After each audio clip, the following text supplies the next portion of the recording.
in the end kita berjuang keras, dia menang jadi gubernur dan ujungnya dia maju melawan saya. Pertanyaannya kemudian bagaimana perasaan Bapak? Ya bagaimana ya perasaan saya kira saya juga manusia kan.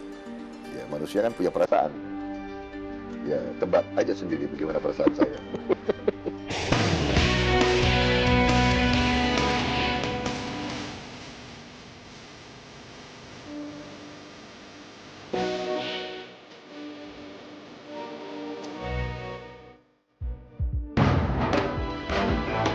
Prabowo Subianto Djoyo Hadikusumo, lahir di Jakarta 17 Oktober 1951, adalah mantan Danjen Kopassus, pengusaha, dan politisi.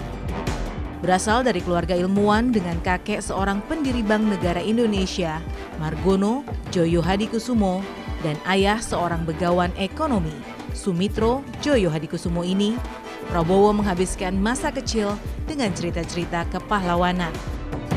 Dengan panggilan kesayangan Gatot Koco dari sang kakek, Prabowo mewarisi nama Subianto dari sang paman yang gugur dalam pertempuran Lengkong di tahun 1946.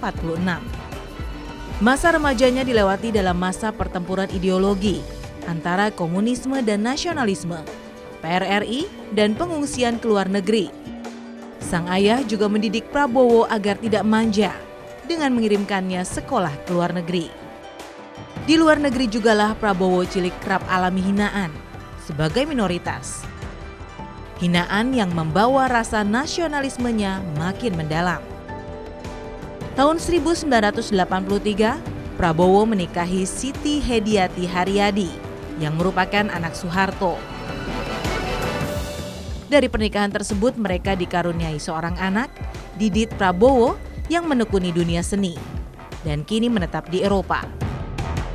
Sayangnya, perkawinan tersebut harus berakhir tak lama setelah Soeharto lengser dari kursi kepresidenan lewat gerakan reformasi 1998.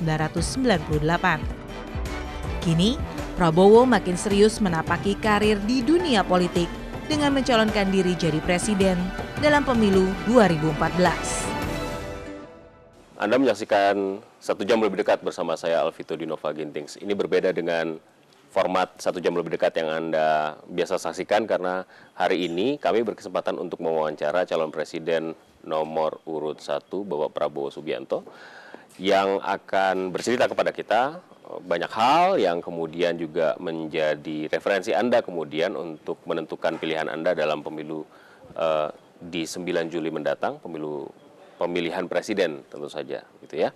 Selamat siang Pak. Apa kabar? Selamat siang. Banyak orang yang melihat bahwa politik fenomena Pilpres sekarang dengan hanya ada 2 pasang itu kemenangan diupayakan dengan at all cost.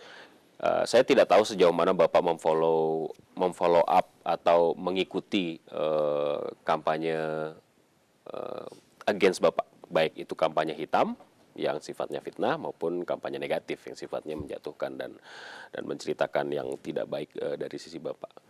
Pertanyaan saya yang pertama, apakah Bapak mengikuti itu? Terus terang aja saya tuh nggak terlalu peduli. Kenapa? Ya karena... Tapi politik adalah citra kata orang. Iya, tapi yang saya perjuangkan adalah masa depan. Yang saya perjuangkan adalah strategi untuk membawa Indonesia menjadi negara kuat. Negara makmur, negara adil. Saya ingin menghilangkan kemiskinan. Saya punya strateginya bersama tim saya yang dukung saya banyak. Saya maju ke rakyat. Jadi orang-orang yang nyerang secara negatif ya silakan aja, ya kan? Rakyat Indonesia yang memutuskan. Perasaan saya rakyat Indonesia tidak sebodoh yang mereka nilai. Feeling saya, karena saya ke rakyat, saya rasakan. Tiap kali saya muncul di rakyat, saya merasakan dukungan luar biasa. Saya merasakan dukungan luar biasa.